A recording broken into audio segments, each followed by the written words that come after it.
Omukago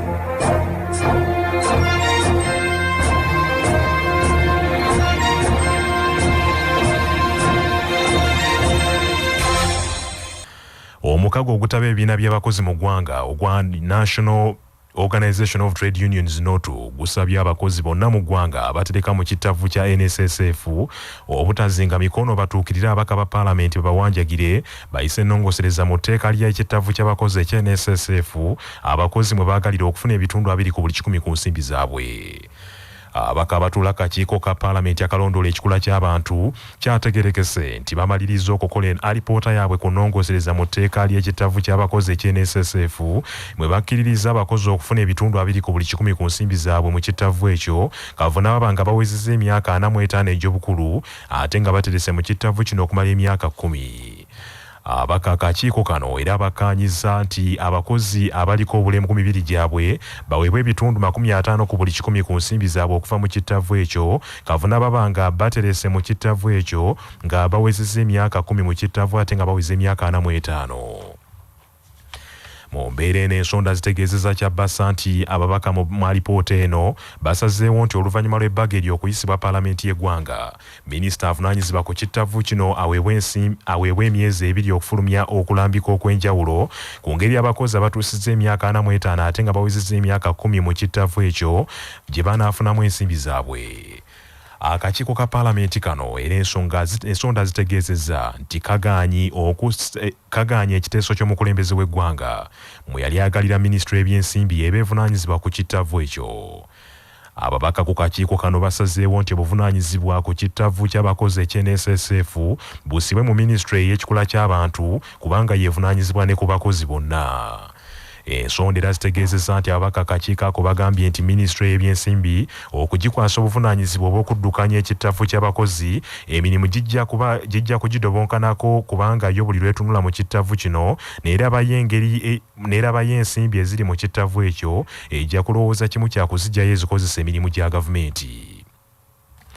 Kaakano Asha Wilson Were ssentebe w'omukago ogwa NOTU agambye nti ebyafulumidde mu alipoota erindiridde okwanjulwa eri Paalamenti ng'abakozi babitegedde era bali bulindaala batandise n'okuperereza abaka ba Paalamenti omukomo okuyisa ennongosereza ezo abakozi baganyulwe mu nsimbi zaabwe ze baterese mu kitavu ekyo okumala ebbanga eddene kubanga embeera y'omuggalo tebayisiza bulungi n'akatono n'agamba nti abakozi okubeegattako baperereze ababaka abo kijja kwongera omuliro mu nteekateeka zaabwe. Bire eyo tugimanyi nti etambudde bulungi abakomiti bamaze ripooti yaabwe kati ripooti eyo ejja genda mu floor oba mu parliament wiiki eno ejja naye kyenjagala abakozi bonna kye bakola nabo babeereko nga boogera n'ababaka baabwe mu area yaabwe babanyonyole babeere nga bawagira abakozi. Asha Wilson Owere agambye nti ku lw'obukulu bw'ebbaga eryo tekyetaaga kulirwisaawo kwe kusaba Paalamenti erikoleko mu bwangu nnyo. Kinajjukirwa nti Sipiika wa Paalamenti Lokoli Jacob Oulanyah akakiiko kano yakawa ebbanga lya nnaku 10 okulyetegereza wabula omwezi gugenda kwera mulamba alipoota tennayanjulwa eri Paalamenti. Abantu 2 mu kibuga w'obulenzi babuuse n'ebisago poliisi bwe bakubye amasasi mu kiro ekikeesezza leero nga poliisi ekwasisa ekiragiro kya Curfew. Abakubiddwa amasasi bakyala abatundira ku kkubo mu budde obw'akawungeezi era we twogerera bapookya n'ebisago mu ddwaliro ekkulu ery'e Mulago. Wabaddewo okubuna emiwabo mu kibuga ky'obulenzi ng'abaserikale bataamye amasasi bagawandagaza buwandagaza okugoba abantu mu kibuga badde ewaabwe. Omubaka wa Paalamenti wakati ka mu South Hassan Kirumira avumiridde enneeyisa y'abaserikale okukubanga abantu amasasi n'agamba nti bannayuganda bangi bafiiridde mu mbeera eno mu kiseera ky'omuggalo. Ffenna tukimanyi bulungi nti criminality esigala criminality obumenyi bw'amateeka batwalira amateeka mu ngalo tebasaanidde oba tekigwanidde musirikale kukwata mundu n'akuba amasasi mu bantu. Era ekyo bakikoze kubeera nga just bakola fujjo ku bantu baffe. Tukimanyi abantu baffe kosi mukana akaseera baba banoonya ekyokulya era kiba kyavunaanyizibwa n'abasirikale okitegeera nti bano abantu balina famire ze balabirira. Twakkaanya bulungi ne Osine tumugamba nti nedda kituufu covid waali Curfew waali naye tubeere nga abantu baffe tubawamu akadde akatono wakiri extra 30 minutes bajje bakole visibility nti we bali abantu baffe bapaakinga ebintu byabwe baveewo bageze waka.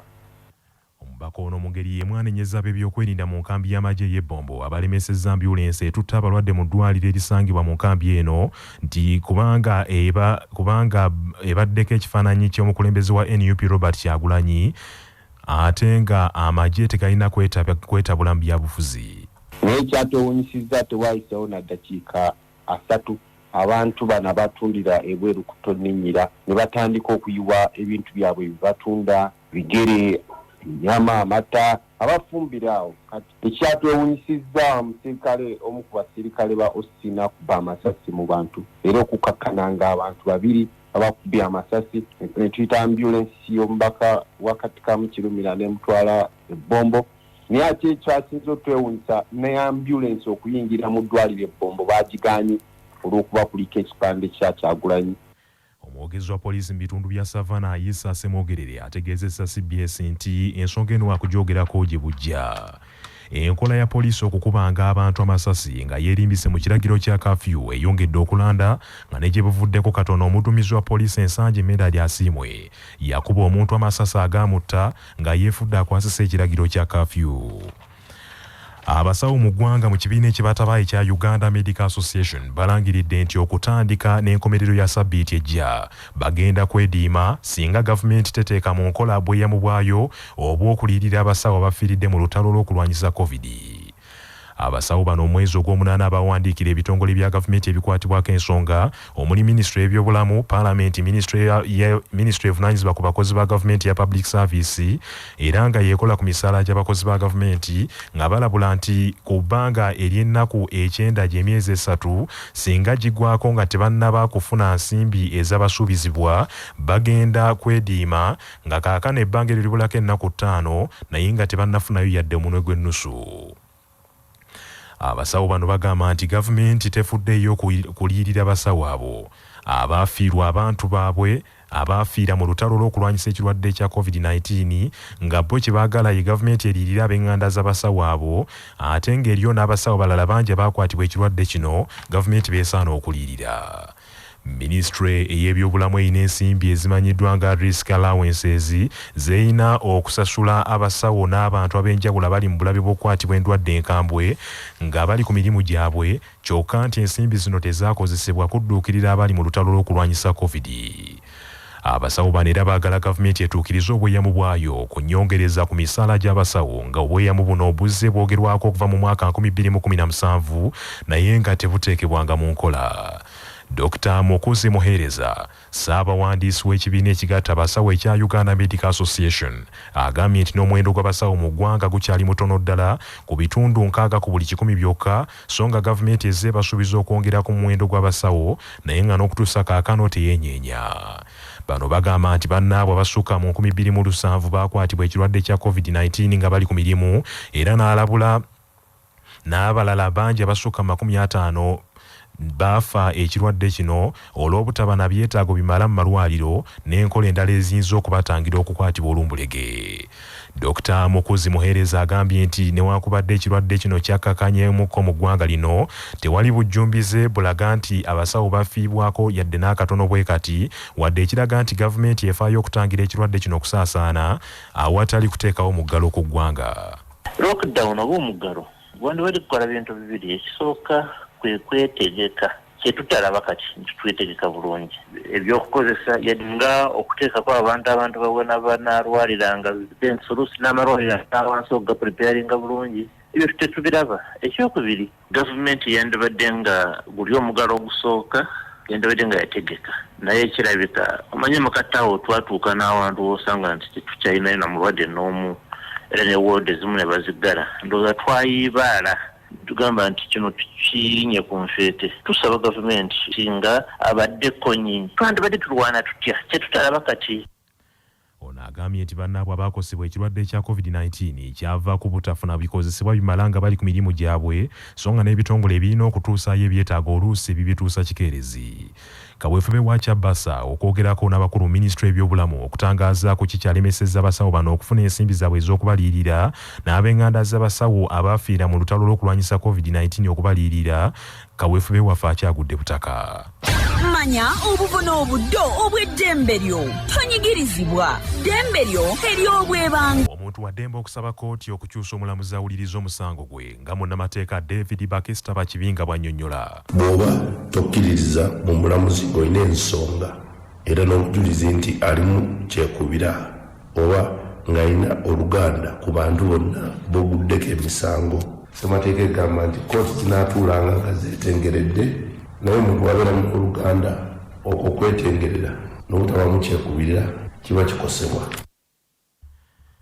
Poliisi mu disitulikiti y'e Gomba enunudde ente ezisukka mu 40 ezabbibwa ne zikwekebwa mu ddundiro ly'omutuuze omwo. Patrick Serugo. Ente ezo poliisi wamu n'abatuuze bazikukunudde ku ddundiro erimu erisangibwa ku kyalo ky'Engeza Kakubansiri mu Gomba y'e Kabulasoka e Gomba nga kigambibwa nti zibadde zakwekebwayo omusajja Levi Lutajengwa omutuuze w'oku kyalo Bukandula mu Gomba. Poliisi y'e Gomba wamu n'abatuuze bateebereza tikyandibanga Levi Lutajengwa bulijjo akolagana n'ababbi b'ebisolo ne basomba ente okuva mu byalo eby'enjawulo olwo ne bamuguza ente ezo ye n'azikweka ku ddundiro lye yapangisa ekyengeza Kakubansiri. Ebyalo by'e Gomba naddala mu Gombola y'e Kabulasoke n'ekyegonza bizze bibbibwamu ente era abatuuze bulijjo basula bweru nga bakuuma. Abamu ku batuuze b'e Gomba abeeyiye ku poliisi y'e Kanoni nga baagala poliisi ebaddiza ente zaabwe ezaanunuddwa basabye poliisi ekwate omusajja oyo era avunaanibwe. Bwe Bukandula tulina obulumi bw'amaanyi nnyo. Omusajja ayitibwa Levi Lutagambwa ente zonna zonna zibbye ebyalo byonna nga agenda zikuŋŋaanyiza mu faamu ze.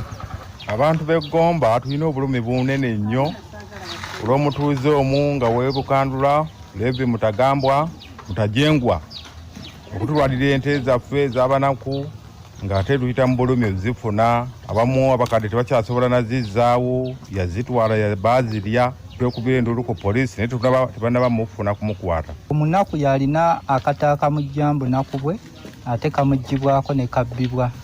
Obulumi bwe tusinga okuwulira nti abamu ku abo abatwala ebisolo byaffe tebakwatibwa ng'amateeka bwe galagira kubanga tetumanyi embeera eno yadde obu tetubufunye oba tugenda bufuna tetumanyi nti nno tebaddemu kubunona kyekisinga okutwennyamiza.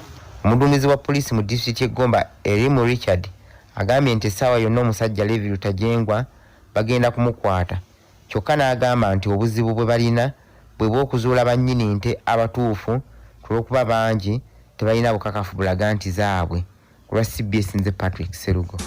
Amawulire g'ebyemizannyo mu mawulire gaffe agaca Basafama gakutuusibwako pikipiki TVS 125 eyajja okugobako obwavu kati nno gyeyune okuva mu Yuvraj ebbanda.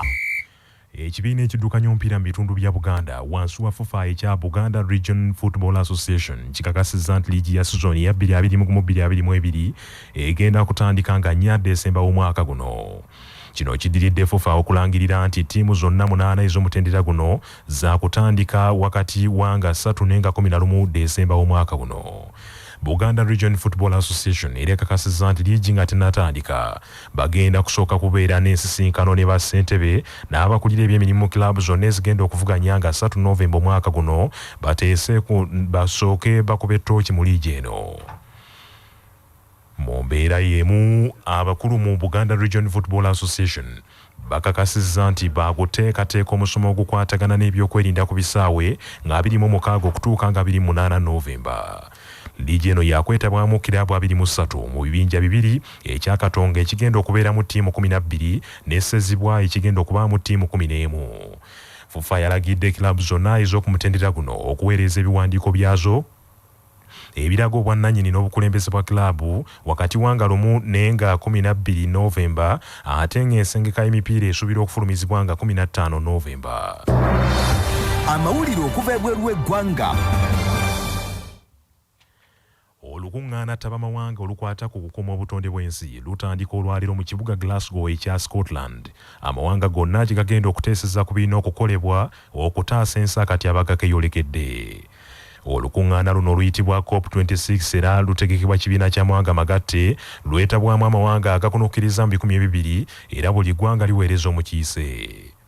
Ebiruubirirwa by'olukuŋŋaana luno kwe kulwanyisa ekika ekiva mu makolero n'ebyuma ebikozesa amafuta ekyongedde okuwumula ebituli mu lububi olukendeeza ku maanyi g'enjuba ekivuddeko akasana okweyongera n'obutonde bw'ensi okufa. Olwaleero lwe lunaku olusooka mu lukuŋŋaana luno era abakulembeze baakusooka kuyitaayitamu alipoota y'ekitongole ky'ensi yonna eky'enteebereza y'obudde ekiyitibwa World Meteorological Organization nga muno mwe muli ne kalonda yenna akwata ku kibugumiriza ekyeyongedde mu nsi eno n'ebibamba ng'amataba, empiira n'ebirala. Bano basuubira nti omwaka 2030 we gunaatuukira ensi ejja kubeezeeyo nga bwe yali. Bannaffe amawulire ag'essaawa eno kangamalirize mu bufunze. Omukago ogutaba ebibiina by'abakozi mu ggwanga ogwa National Organization of Trade Unions NOTU gusabye abakozi bonna mu ggwanga abatereka mu kitavu ky'abakozi eky'NSSF obutazinga mikono batuukirira abaka ba paalamenti babawanjagire bayise ennongoosereza mu tteeka ly'NSSF abakozi mwe baagalira okufuna ebitundu 2 ku buli 100 ku nsimbi zaabwe. Abantu babiri mu kibuga w'obulenzi mu disitulikiti y'Eruweero babuuse n'ebisago poliisi bwe bakubyemu amasasi mu kiro ekikeeseza leero nga poliisi yeekwese mu kiragiro ekya Curfew. Abasawo mu ggwanga mu kibiina ekibagatta ekya Uganda Medical Association UMA balangiridde nti bagenda mu keediimo okutandika n'enkomerero ya sabbiiti ejja singa gavumenti teteekesa mu nkola obweyamo bwayo bwe yabasuubiza okuliyirira abasawo n'ab'eŋŋanda z'abasawo abafiiridde mu lutalo lw'okulwanyisa COVID. Olukuŋŋaana ttabamawanga olukwata ku kukuuma obutonde bw'ensi lutandika olwaliro mu kibuga Glasgow ekya Scotland ng'amawanga gonna gye gagenda okuteeseza ku birina okukolebwa mu bwangu okutaasa ensi eno akatyabaga keeyolekedde. Bannaffe amawulire ag'essaawa eno bwe gatyo bye gagenze. Sigala naffe ku CBS FM ey'obujjajja. Nze Joshua Amasasi Nsubuga agundegunde omuterega.